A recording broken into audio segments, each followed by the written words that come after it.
tersesat, Ayu. Kau tidak mungkin meraih bintang. Kau tidak akan bisa memeluk bulan.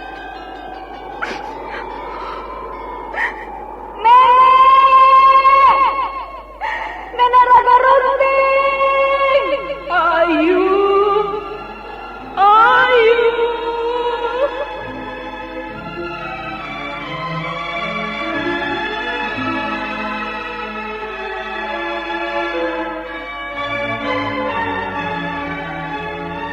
Sanggar Cerita dan Sanggar Prativi mempersembahkan Mahkota Mayangkara.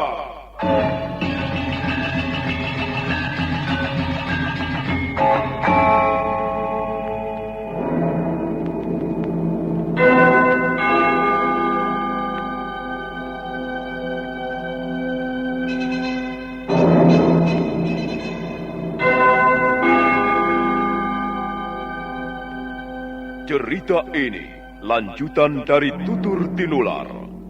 Kisah berlangsung pada zaman pemerintahan Prabu Jayanegara atau Kala Gemet, Raja Majapahit yang kedua.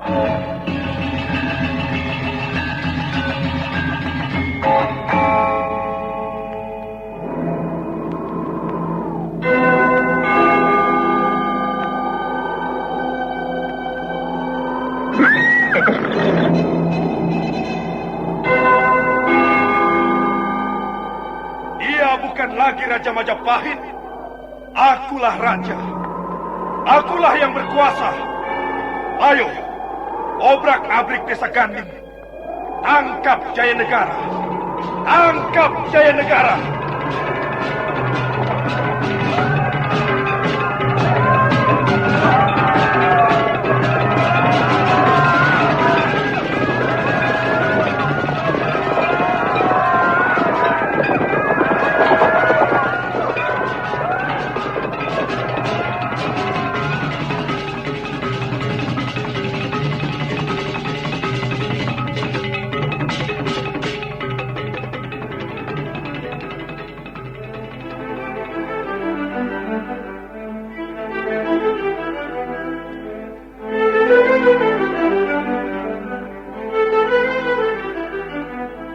Naskah ditulis dan diolah oleh S. Tijab, hiasan musik dan sutradara C. Ispriyonoka.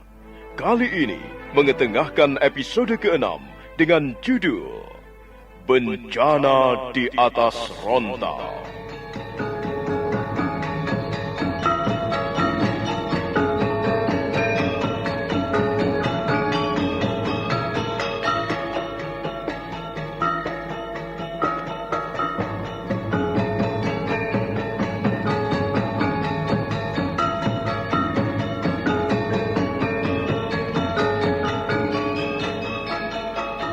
Dalam seri ke-163 ini, didukung oleh para pemain, Mas Sono sebagai Dang Acarya Siwanata, Siswanto sebagai Rakai Pinggala, Chris Urspon sebagai Rakuti, Rusli sebagai Rasemi, Refli sebagai Rakai Kembar, Sunar sebagai Rakai Warak, dan Asdi Suhastra, pembawa cerita. Selamat menikmati. Sandiwara Radio ini masih Anda dengarkan di channel YouTube Satria Collection. Jangan lupa tekan tombol like dan subscribe.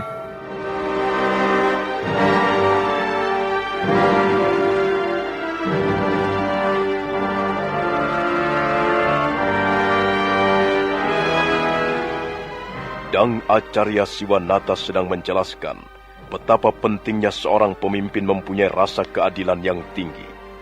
Dang Acarya Siwanata mengambil contoh pengalaman Putri Sima, Ratu dari Kalingga, beberapa ratus tahun yang silam. Ratu Sima meletakkan pundi-pundi emas di perempatan jalan. Tak seorang pun berani mengambilnya. Sampai pada suatu hari, Pangeran Ketut Emas datang berkuda. Dengan sombong, Pangeran Ketut Emas, adik kandung Ratu Sima sendiri, memungut pundi-pundi emas dan membawanya pulang. Berita itu segera tersiar kemana-mana, dan akhirnya sampai ke telinga Ratu Sima. Pangeran Ketut Emas dipanggil menghadap. Semula Ratu Sima sangat marah, tapi akhirnya beliau nampak sedih. Mengapa justru Pangeran Ketut Emas yang berani mengambil pundi-pundi emas? Ratu Sima tidak mempunyai pilihan yang lain. Seorang pencuri, siapapun orangnya harus tetap diganjar dengan hukuman yang setimpal. Putri Sima memerintahkan kepada punggawa kerajaan agar membawa Pangeran Ketut Emas ke alun-alun. Dan sebagai ganjarannya, seorang algojo memotong tangan Pangeran Ketut Emas. Nah, begitulah anak-anakku semuanya. Hukum harus ditegakkan bagaikan mercusuar. Jika sinar hukum telah padam di sebuah negeri, maka banyak orang kehilangan pedoman. Rasa keadilan yang tinggi perlu dimiliki oleh setiap raja ataupun pimpinan. Apa yang telah diputuskan Ratu Sima merupakan langkah nyata dari seorang hamba hukum yang taat serta patuh. Dia tidak pandang bulu, tidak pilih kasih. Sekalipun adik kandung sendiri, jika berani melanggar peraturan, berani melanggar tata tertib bernegara, harus diganjar dengan hukuman yang setimpal. Kalian semuanya nanti pada akhirnya akan menjadi para tanda yang harus bekerja dengan sungguh-sungguh, menyumbangkan dharma bakti serta pikiran untuk kemajuan negara, bekerja tanpa pamrih, ikut membina kesadaran hukum yang tinggi di tengah-tengah masyarakat. Karena itu kalian harus mulai memupuk rasa keadilan di hati kalian masing-masing. Jadilah seorang tanda atau seorang pegawai yang baik, yang pantas diteladani segala perbuatannya. Janganlah memutuskan perkara dengan tidak adil hanya karena saudara atau sanak famili ikut terlibat. Ikutlah jejak Ratu Sima dalam usahanya menegakkan hukum di negara Kalingga.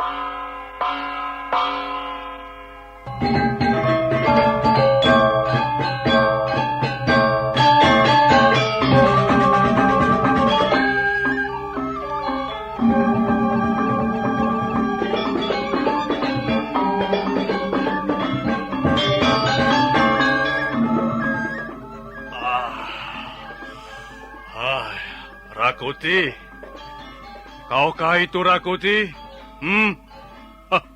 Benar. Rupanya kau Rakuti.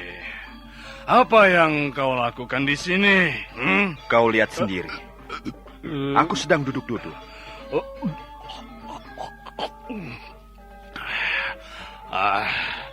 Nyaman sekali. Ayo, Rakuti, kita minum-minum bersama. Aku membawa sekendi tuak yang enak rasanya. Ayo, minumlah. Tidak. Minumlah sendiri, Rakyat Pinggala. Jangan begitu, Rakuti. Kau harus menemani aku minum tuak. Ayolah. Aku tidak mau melanggar tata tertib asrama pendidikan ini. Kita semua dilarang minum tuak. Siapa yang melarang? Siapa yang berani melarangku minum tuak? Suruh kemari. Aku tidak mau melanggar peraturan. Peraturan macam apa itu? Apa mereka tidak tahu bahwa tuak enak rasanya? Tuak dapat membuat sukma kita melayang setinggi awan.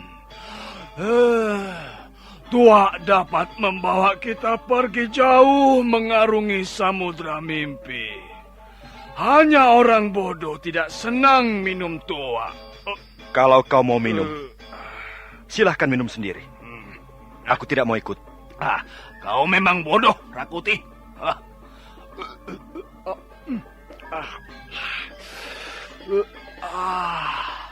Kau bodoh seperti keledai. Dan kau penakut seperti tikus cucurut. Tapi memang begitulah keadaanmu. Bukankah kau hanya berasal dari kaum Sudra? Mengapa kau bisa masuk asrama pendidikan ini, Rakuti? Itu bukan urusanmu, Rakai Pinggala. Kau beruntung bisa masuk asrama pendidikan ini. Dan bergaul dengan orang-orang yang mempunyai martabat tinggi. Lihatlah aku.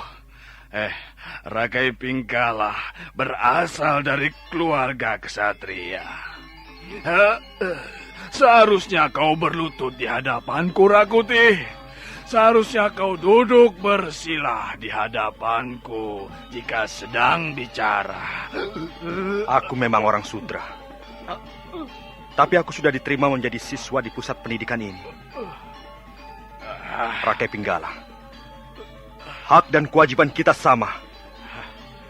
Martabat kita sekarang juga sama. Tidak bisa. Bagaimanapun juga kau orang sudra.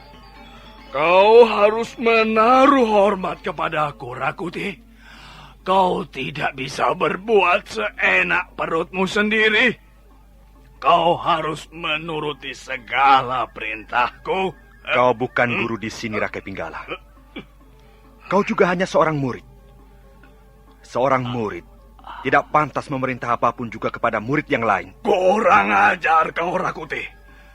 Keturunan sudra berani berkata seperti itu di hadapan Rakai Pinggala. Ayo, duduk bersila di hadapanku. Berlutut di hadapanku. Rakai Pinggala, jangan memaksakan kehendakmu. Sebab hal itu tidak akan ada gunanya. Aku bunuh kau, Rakuti. Mari sini. Ku tampar mulutmu yang lancang itu. Tunggu dulu. Jangan, Rakai Pinggala. Jangan. Ada apa ini, Mengapa kalian ribut-ribut, Rasemi, lihatlah temanmu itu. Bukankah dia hanya berasal dari kaum sudra? Seharusnya dia menaruh hormat kepadaku. Orang yang berasal dari kasta yang lebih tinggi. Sudahlah, jangan ribut. Kalau sampai Bapak Dang Acarya tahu, kalian bisa mendapat hukuman. Aku tidak peduli. Dang Acarya Siwanata tidak perlu ditakuti. Sudahlah, ayo kita pergi, Rakuti, ayo. Kau tidak perlu melayaninya. Awas kau, Rakuti. Suatu saat nanti, kau akan tahu siapa Rakai Pinggala. Dasar orang sudra. Kau tidak pantas belajar di pusat pendidikan ini. Kau hanya pantas bergaul dengan sekumpulan kambing atau kerbau. Di sana tempatmu. Di tanah-tanah gersang. Atau di ladang-ladang tandus. Di sana rumahmu. Di gubuk-gubuk liar. Di tepi hutan. Kau tidak patut tinggal di sini, Rakuti. Hanya kau. Hanya kau orang sudra. Pergi sejauh-jauhnya dari sini.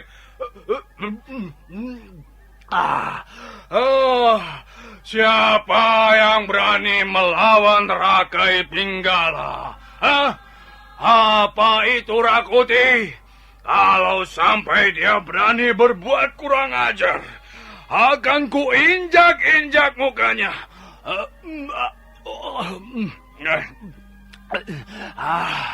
Aku bebas di sini. Aku tidak terikat pada peraturan macam apapun juga.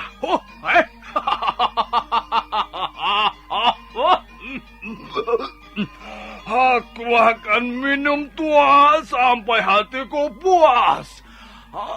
Aku akan membakar kerongkonganku sampai seluruh tubuhku menggeletar penuh rasa nikmat. Sandiwara Radio ini masih Anda dengarkan di channel YouTube Satria Collection. Jangan lupa tekan tombol like dan subscribe.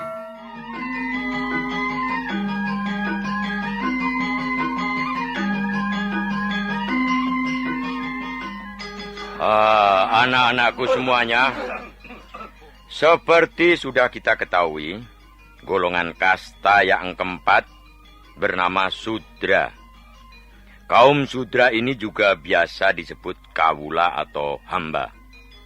Ada 4 macam hamba. Pertama, hamba yang disebut Grihaja.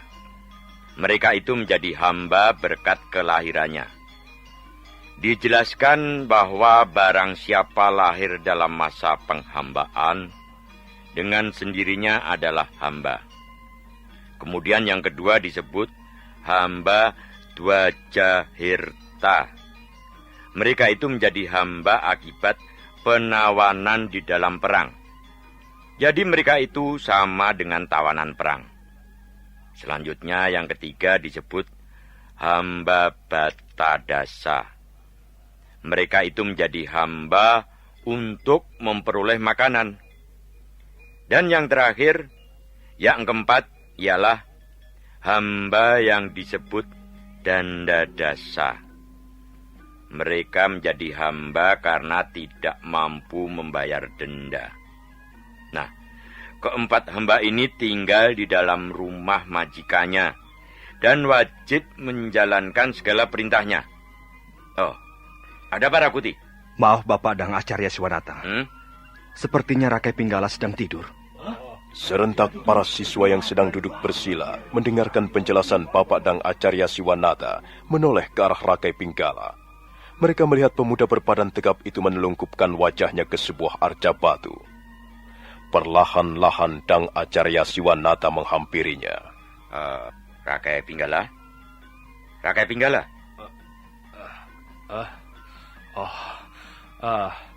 Rupanya aku tertidur. Kau tidak bisa berbuat seperti ini. Aku sedang memberikan pelajaran. Mengapa kau malah tidur? Apakah kau merasa ngantuk? Iya, aku memang mengantuk sekali. Malam hari adalah waktu untuk tidur. Sedangkan siang hari waktu untuk belajar. Aku tidak bisa tidur semalaman. Dan sekarang aku ngantuk sekali. Kalau kau ngantuk, lebih baik kau tidur di wismamu. Dan jangan mengikuti pelajaran. Aku tidak senang melihat sikap dan kelakuanmu ini, Rakai Pinggala. Perbuatanmu dapat dikatakan menghina kepada guru. Dan menghina kewibawaan serta derajat asrama pendidikan ini. Aku tidak bermaksud menghina siapa-siapa. Aku hanya mengantuk dan ingin tidur. Bagus. Kalau begitu, pergilah sekarang, masuk ke ruangan bilikmu dan tidur. Baik. Memang lebih baik aku tidur. Aku sudah bosan mendengarkan pelajaran seperti ini. Nah, kawan-kawan semua. Mari, siapa yang ingin tidur, ikut bersamaku. Cukup. Cukup anak-anak, cukup. Biarkan saja dia.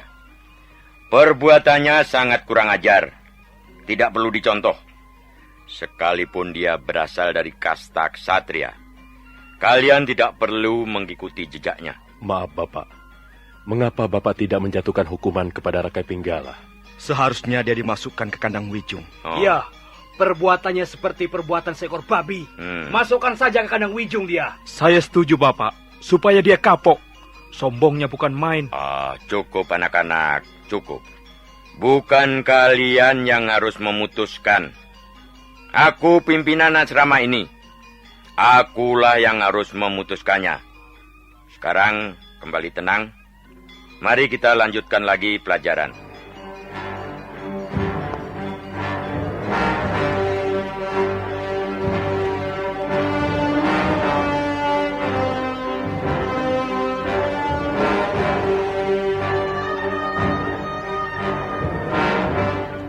Wajah para siswa nampak tidak puas. Sebenarnya mereka ingin melihat Dang Acarya Siwanata mengambil tindakan tegas atas perbuatan Rakai Pinggala yang sangat kurang ajar. Sementara itu, Rakai Pinggala bergegas melangkah meninggalkan teman-temannya, kemudian mengambil kuda. Sementara teman-temannya belajar, Rakai Pinggala malah enak-enak berkuda di halaman rumput di belakang asrama.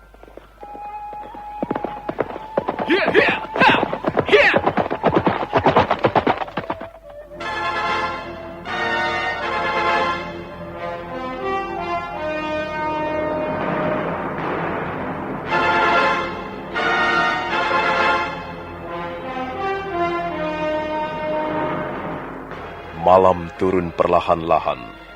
Kabut tipis melayang-layang rendah di permukaan Bukit Pangi. Suasana asrama pusat pendidikan calon tanda sunyi senyap. Mendadak muncul sebuah bayangan, berjalan mengendap menghampiri Wisma Rakuti. Rakuti, orang sudra itu tidak mau tunduk kepadaku. Aku ingin tahu apa yang diandalkannya. Rakuti, bangun Rakuti. Aku ingin bicara denganmu. Rakuti. Ayo, aku tahu kau belum tidur. Bangun dan temui aku. Cepat, Rakuti. Sebelum ku dobrak pintu ini. Bangun! Bangun, kataku! Bagus. Jadilah orang sudra yang baik, yang mau menurut. Kau mabok, Rakai Pinggala. Lebih baik kau tidur di wismamu. Memang aku senang mabuk. Aku senang minum tua sampai mabuk. Siapa berani melarang aku? Hah? Kau, Rakuti? Kau mau melarang aku? Rakai Pinggala, jangan membuat gara-gara denganku. Sombong sekali kau. Kaulah yang sombong. Kau tinggi hati. Mentang-mentang dari golongan ksatria, kau mau berbuat seenaknya kepadaku. Rakuti, bodoh sekali kau ini. Apa kau sudah tidak punya otak? Aku memang berasal dari golongan ksatria. Dan kau wajib menaruh hormat kepadaku. Ayo jongkok, berlutut di hadapanku. Rakai Pinggala, sampai langit di atas Majapahit ini runtuh, aku tidak akan sudi berlutut di hadapan. Luar biasa. Luar biasa kata-katamu, Rakuti. Maukah kau mengulanginya sekali lagi? Sampai langit di atas Majapahit ini runtuh berkeping-keping, Rakuti tidak sudi tunduk dan berlutut di hadapanmu. Apakah kata-kataku belum jelas? Sekarang kau mau apa, Rakai Pinggala? Aku memang berasal dari kaum Sudra. Tapi bukan berarti kau bisa berbuat seenak perutmu terhadapku. Berdebah! Mulutmu kotor! Kau akan menyesal, Rakuti. Aku tidak perlu menyesal hanya karena berani berkacak pinggang di depan Rakai Pinggala. Seorang pemuda berhati busuk, sombong dan tinggi hati. Babi! Babi kau, Rakuti! Kau itulah yang babi. Kau hanya mengaku-ngaku dari golongan kesatria. Apa katamu? Aku benar-benar berasal dari kasta kesatria. Orang tuaku, saudara-saudaraku, sanak kadangku, semuanya berasal dari kasta kesatria. Kau ingin buktinya? Datanglah ke kota Pajang dan tanyakanlah siapa itu Rakai Pinggala. Mungkin kau benar berasal dari kasta kesatria, tapi perbuatanmu, kelakuanmu tidak lebih dari kelakuan dan perbuatan seekor binatang. Kasta Sudra lebih tinggi dari martabat binatang. Kubunuh kau, Rakuti! Kubunuh kau! Ayo, Rakuti, mari kita ke lapangan rumput. Mari kita berkelahi. Tidak. Aku tidak sudi berkelahi dengan seekor binatang. Kau pasti hanya pandai menggigit dan mencakar. Keparat! Akan ku seret kau. Akan ku injak-injak mukamu. Akan ku remukkan tulang-tulangmu. Akan ku rontokkan gigimu. Iya!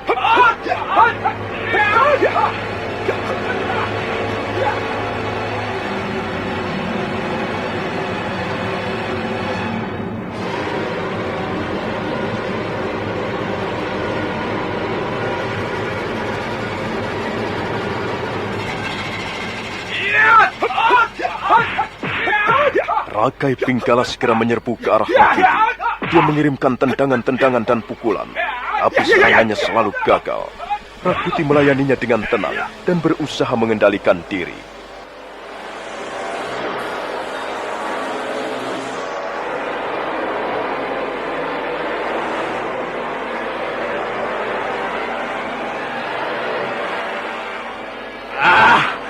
Ingat, Rakuti, kau hanya seorang sudra.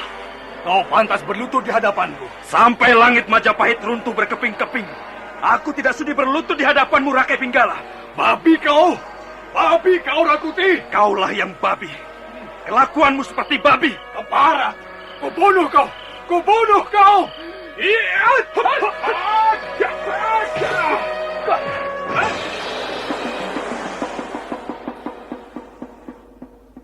Tunggu Rakuti, tunggu dulu. Oh, ada apa ini? Hah? Mengapa kalian ribut-ribut? Lihat saja sendiri temanmu itu Rasemi. Dia hanya seorang sudra, tapi berani berlagak di depanku. Apa urusannya kalau sampai mulutnya kubuat bocor? Dia sudah berlaku sewenang-wenang kepadaku. Mentang-mentang dia berasal dari golongan kesatria. Aku memang berasal dari golongan kesatria. Aku ingin supaya Rakuti tunduk kepadaku. Semua orang sudra harus tunduk kepada golongan kesatria. Bukankah ini wajar? Tapi lihat Rasemi. Lihatlah temanmu itu. Berani sekali dia berkacak pinggang di depanku. Rakuti, kau harus menaruh hormat kepada Rakai Pinggala. Rasemi, dia sudah terlalu merendahkan derajatku. Aku tersinggung. Derajatmu memang rendah. Kau harus mengakuinya. Harus. Martabatmu memang rendah, Rakuti. Hanya sedikit lebih tinggi dibandingkan binatang. Apa itu orang sudra? Kau sudah cukup merasa beruntung bisa belajar di tempat ini bersamaku. Sebenarnya aku tidak sudi mempunyai teman orang sudra. Rakai Pinggala, kau juga tidak pantas bersikap seperti itu. Sekalipun Rakuti berasal dari kaum sudra, tapi dia sudah menjadi siswa di tempat ini. Dia menjadi sahabat kita. Dia murid resmi di pusat pendidikan ini. Aku tidak peduli. Aku merasa tidak pantas duduk sama rendah berdiri sama tinggi dengan orang sudra. Kalau Rakuti mau berlutut di hadapanku, aku akan menganggap persoalan ini selesai. Daripada aku berlutut di hadapanmu, Rakai Pinggala, lebih baik tubuhku tergelimpang menjadi mayat. Sudahlah, hentikan semua ini. Nanti kalau Bapak Dang Acarya Siwanata terbangun dan mendengar kalian ribut-ribut, semua akan menjadi susah. Ayo, kita tidur. Hari sudah malam. Jangan sampai Bapak Dang Acarya Siwanata mendengar peristiwa ini. Kau tidak bisa memerintah aku, Rasemi. Kedudukanmu di masyarakat hanya setingkat lebih tinggi dibandingkan Rakuti. Kalian semuanya di bawahku. Baiklah, Rakai Pinggala. Maafkanlah aku. Aku terima salah. Sekarang sebaiknya kita bubar. Anggap saja persoalan ini selesai sampai di sini. Tidak. Persoalan ini tidak pernah selesai sebelum Rakuti berlutut di hadapan Rakai Pinggala. Hayo kau orang sudra. Cepat jongkok di hadapanku. Kau tahu bukan bagaimana caranya berlutut di hadapan golongan kesatria?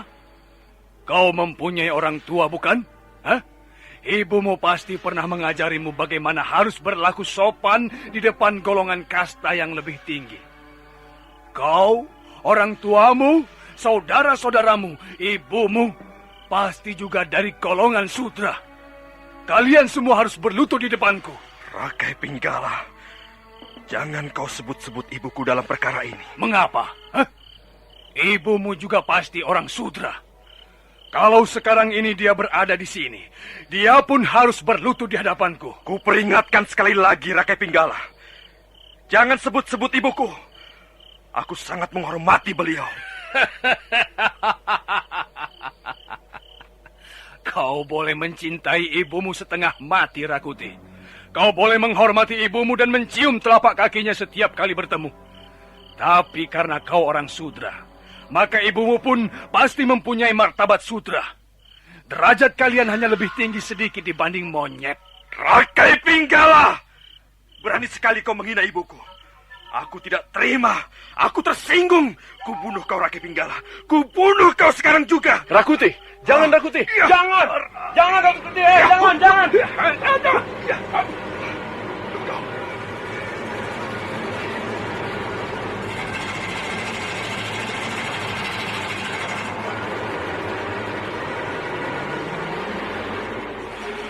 Rakuti sangat marah.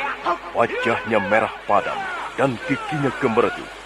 Matanya memancarkan bola api, seolah-olah ingin menghanguskan Rakai Pinggala dengan lidah-lidahnya. Rakai Pinggala terkejut, tapi Rakuti sama sekali tidak memberi kesempatan. Dia terus memburu. Rakai Pinggala menjadi kalang kabut. Sementara itu lapangan rumput di depan Wisma Rakuti mulai ramai. Para siswa yang kebetulan terbangun mulai berdatangan, dan mereka melihat apa yang sedang terjadi.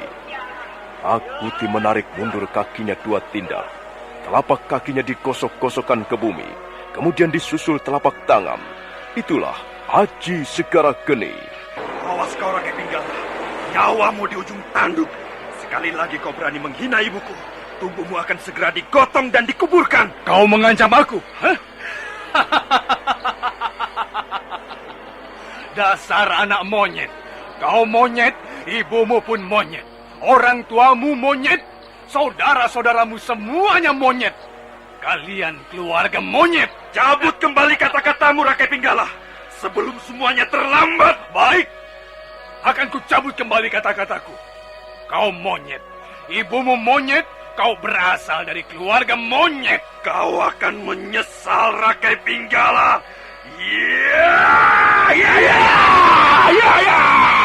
Sandiwara Radio ini masih Anda dengarkan di channel YouTube Satria Collection. Jangan lupa tekan tombol like dan subscribe.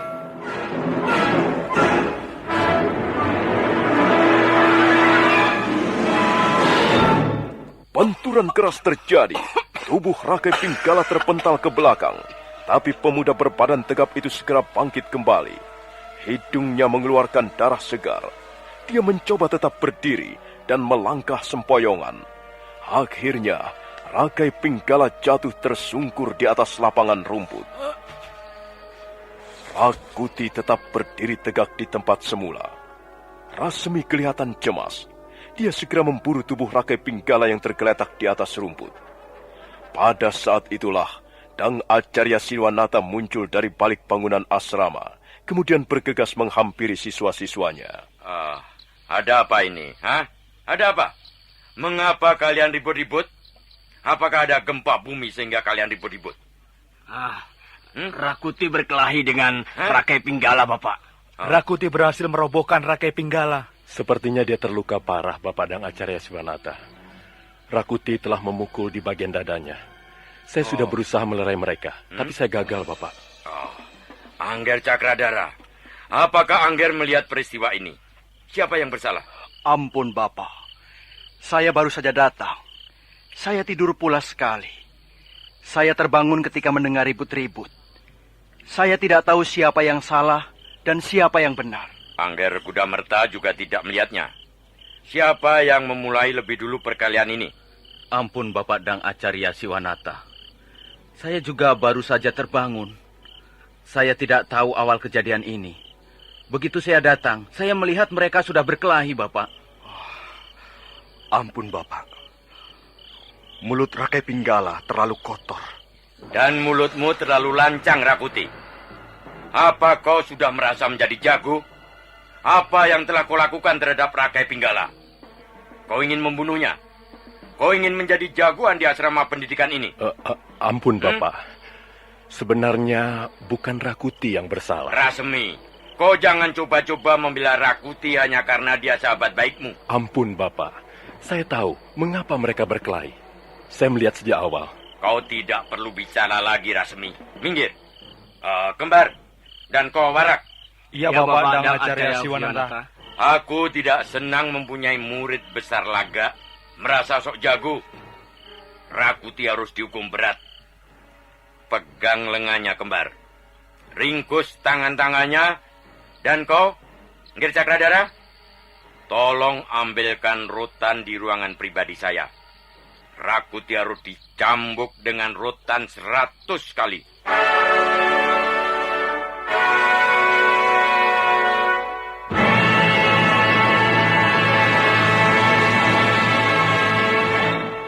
Tangan-tangan Rakuti segera diringkus. Rakai Kembar dan Rakai Warak mencekal kedua belah lengannya. Dan sementara itu, Dang Acarya Siwanata sudah berdiri menggenggam sebatang rotan. Semua siswa yang berkerumun di tempat itu, tak ada yang berani berkata-kata. Mereka menundukkan wajahnya ke lapangan rumput. Demikian pula Rakuti. Nah, lihat anak-anak. Salah seorang temanmu, dia bernama Rakuti, berasal dari golongan Sudra. Malam ini telah menjadi seorang perang waktra. Perang waktra artinya orang yang suka bermusuhan, suka menentang, dan senang berlaku durhaka. Durhaka kepada guru dan ilmu pengetahuan. Lihatlah, seorang perang waktra akan berhadapan dengan Praloda, berhadapan dengan ujung cambuk.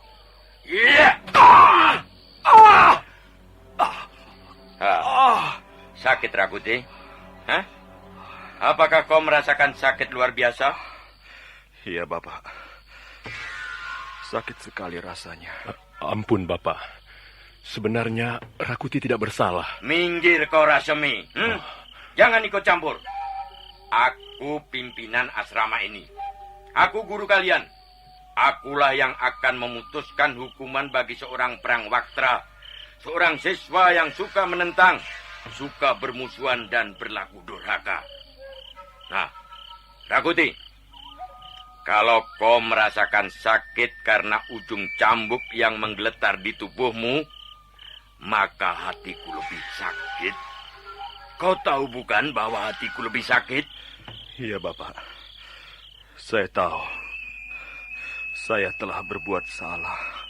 Tahan rasa sakit ini, Rakuti.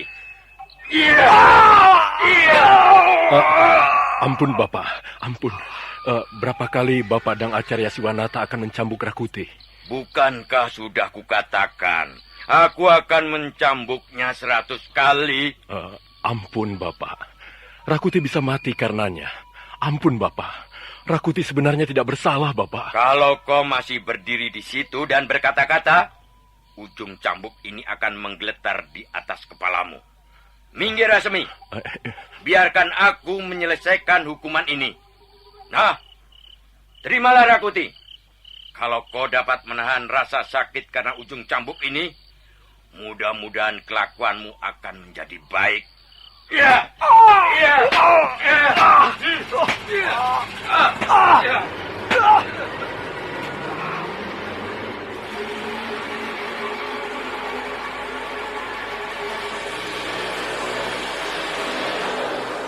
Kepala Rakuti terkulai lemas.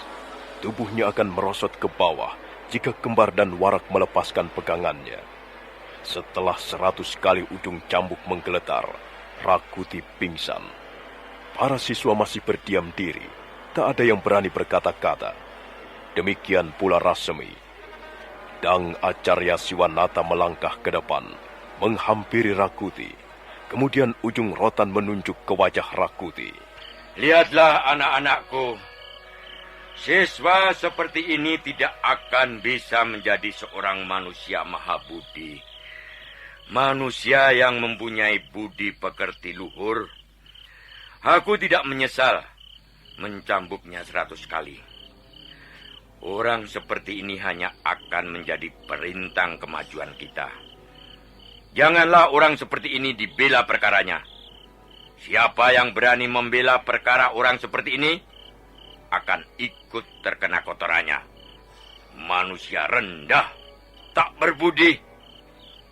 Kembar dan kau Warak. Ya. Seret Rakuti. Masukkan ke kandang Wijung. Copot seluruh pakaiannya, biarkan dia telanjang. Dia akan dikurung selama 40 hari 40 malam tanpa makan dan tanpa minum. Baik, Bapak Dang Acarya Siwanata. Ayo, Warak. Kau pegang kakinya. Aku tangannya. Ayo. Jangan dia ditengok. Jangan dihibur hatinya. Biarkan saja dia belajar ilmu babi. Biarkan dia bergaul dengan babi. Aku benar-benar kecewa mempunyai murid seperti Rakuti. Kembar dan Warak menggotong tubuh Rakuti, kemudian memasukkannya ke kandang Wijung. Rakuti meringkuk di sudut ruangan. Tubuhnya penuh luka-luka sabetan rotan, dan dia masih dalam keadaan pingsan. Kembar dan Warak segera kembali ke tempat gurunya. Bagaimana keadaan Rakai Pinggala? Sepertinya dia masih belum sadarkan diri, Bapak. Ya. Iya, Bapak. Dia juga masih pingsan. Ada luka memar di bagian dadanya. Sedikit hangus, seperti tersiram bara api. Kalau sampai Rakai Pinggala tidak tertolong lagi, Rakuti akan segera menyusul. Benar-benar memuakkan. Peristiwa yang sangat memuakkan. Aku malu melihat dan mendengar peristiwa seperti ini. Jangan sampai terulang lagi. Ayo Warak, Kembar, kalian semuanya, angkat tubuh Rakai Pinggala, masukkan ke ruang pribadiku. Biar aku yang akan menanganinya. Yuk, kita angkat.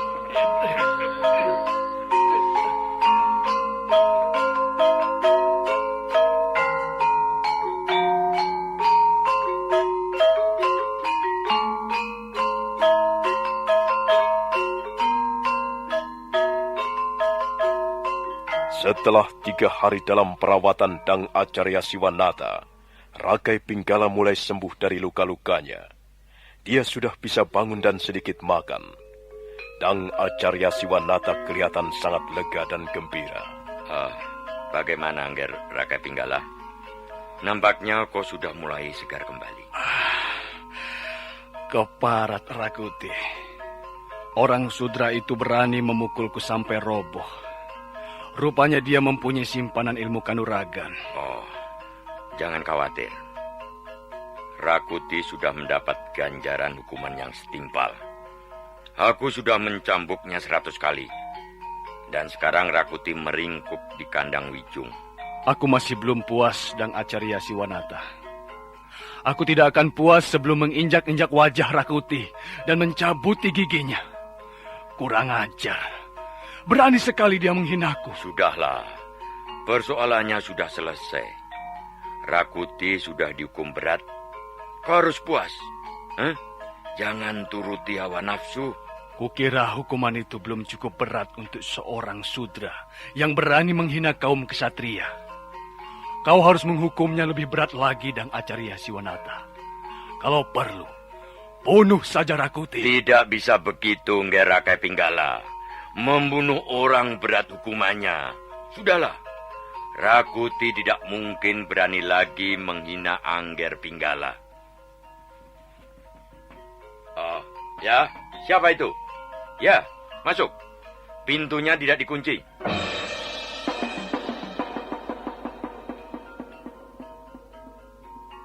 Pintu ruangan pribadi Dang Acarya Siwanata terkuak perlahan-lahan. Dan muncullah beberapa orang siswa. Rasmi melangkah paling depan, diikuti oleh teman-temannya. Nah, bagaimanakah kisah selanjutnya? Saudara pendengar, silakan menunggu seri berikutnya. Sampai jumpa.